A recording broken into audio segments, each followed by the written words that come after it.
Zeal healing நேயர்களுக்கு வணக்கம். பகவத்கீதா எல்லாருக்கும் தெரியும். ஸோ பகவத்கீதையில் 18 சாப்டர்ஸ் இருக்குது, 700 ஸ்லோகம் இருக்குது. இப்போ இருக்க ரொம்ப ஃபாஸ்டான காலகட்டத்தில் எல்லாத்தினாலையும் உட்காந்து பொறுமையாக படிக்க முடியுதான்னு தெரியல. அதனால எல்லாருக்கும் பயனுள்ளதாக இருக்கணும்னு சொல்லிட்டு ஒவ்வொரு ஸ்லோகத்தோட மீனிங்கும் அதுக்குண்டான சின்ன ஒரு அஃபர்மேஷன்ஸும் நம்மளால் டெய்லியும் எழுந்திரிச்சு காலையில் சொல்ல முடிகிற அளவுக்கு.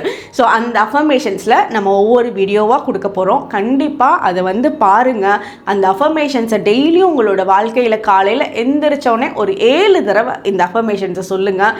வாழ்க்கையில் பெரிய மாற்றங்கள் ஏற்படும். எந்த விஷயம் நம்ம பண்ணலாம், எது நமக்கு தேவையில்லாதது, எதுக்கு நம்ம கவலைப்படணும், எதுக்கு கவலைப்பட வேண்டாம், யார் நல்லவங்க யார் கெட்டவங்க, எல்லாத்துக்குமே ஆன்சர் கொடுக்கக்கூடிய ஒரு அருமையான பொக்கிஷம் தான் பகவத்கீதை. நம்ம ஒவ்வொரு சாப்டராக பார்க்கலாம். ஈஸியாக உங்களுக்கு புரிகிற மாதிரி பார்க்கலாம். தேங்க்யூ.